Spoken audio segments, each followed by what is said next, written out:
Hey everyone, it's Ben Hardy here, and yes, we are in fact selling my Shelby GT350 that I said that I would never sell. I will explain everything in today's video, but the first thing we have to do is we have to go get new tires for the GT350 before we sell it, because the rear tires have the hairline of a middle-aged man. Let's get right into it.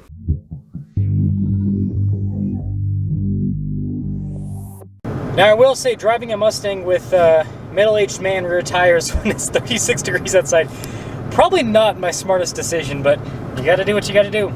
Well, apparently it decided to get even colder, and as I was just driving down this highway, I saw ice on the side, and so I'm just a little bit sketched out, but I mean, I'm just like barely getting the throttle, so wish me luck. Well, we officially made it in one piece with the Mustang, so let's get these tires on. Well, we have officially made it to our final destination with the GT350, and that is the Mercedes-Benz of Salt Lake. So if you want to buy this GT350, it will be available for sale at the Mercedes-Benz of Salt Lake City.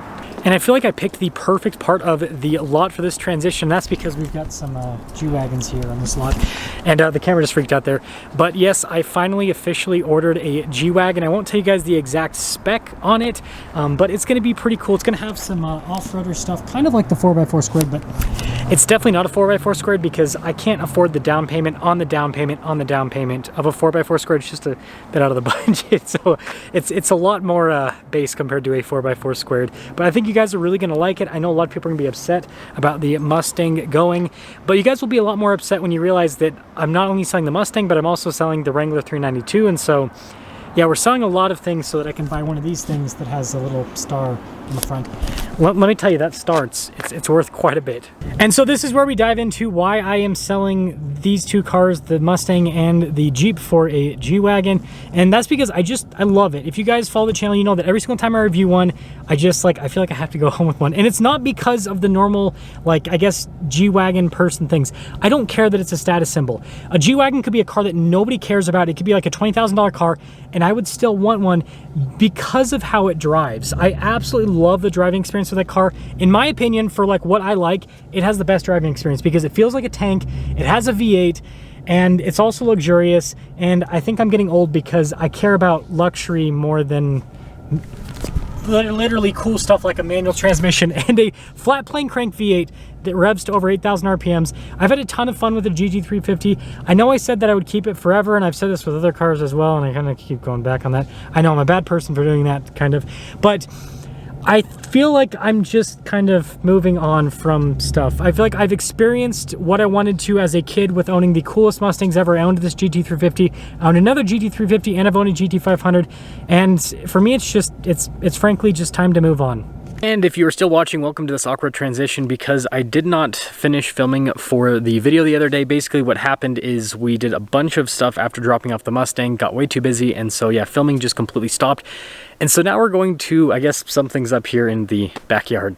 But before we do that, I guess we'll give some backyard updates. We got Buttons strong as ever. She's finally starting to mouse a little bit, which is definitely helpful because we've got this field behind our house that is just chock full of them. And so any help we can get from specialists is definitely wanted. And well, this brings us over to Chicken Tube, and look at the big white fluffy one. So basically, we still have 12 of them, and some of them are laying, some of them are not laying. We are getting into winter, so it makes sense as to why some of them are stopping. I just realized there's a chair behind the coop. I've never noticed that before. I should probably throw that away, or maybe I'll use it for something. I don't know, we'll figure it out. But anyways, we still have lots of chickens, and they're still pooping all over the yard, which is, I guess, good for the yard fertilizer, right? Now the next fun update is right here. So I basically dug this little trail to kind of go through. Our property extends back behind the fence, and we actually own more property in this field area. I can't really show all of it because there's a lot of work that has to be done. But this was another cool thing, and Buttons definitely likes it. And my whole thought process with this trail was to make accessing the fruit trees from the backside a little bit easier for pruning and all of that.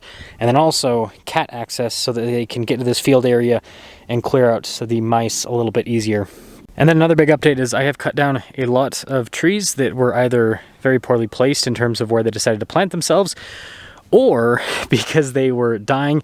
And all of these, and there's many more around the property, will have to be winched out once I get a winch on either the Jeep. I'm still debating if I want to spend the money on that because I'm selling it, or when the Bronco comes in, I'll put a winch on that and then pull all of these out. And then to the trees that are still alive, I kind of dug out an area around them. This is supposed to help them out. If you guys ever see trees in like cities and everything, you always see like the concrete around them, and then the center will always be dirt, no grass. Again, it's just supposed to help out the trees, so I did that for a bunch of them. That one didn't actually need it, but also I cut that tree up a bunch. It used to come all the way down, similar to this tree right here. You can see how it comes all the way down to blue spruce. The reason I'm cutting them up is it helps out apparently with the health of the tree. I'm not an expert on this kind of stuff. I did it with this tree as well. And another thing is it'll help keep this stuff right here, ivy, off of the tree, because I can manually rip it off if the tree is not covered here on the bottom, and that means that this stuff isn't gonna kill the tree. And speaking of ivy and trees, you can see this one completely covered, and I'm pretty sure it's as dead as dead gets. And so, yeah, this is what happens when you let ivy... Again, it looks cool, so that's why a lot of people let it happen, but it's definitely not good for the health of something. Okay, so I figured that's enough yard updates for today's video. If you want to see more yard updates, I suppose, then just go subscribe to the Hardy Homestead channel. That's kind of more what that is about. I haven't posted there for a while, but I will be posting sometime. I'm not going to commit to anything because, again, that channel is more just for fun.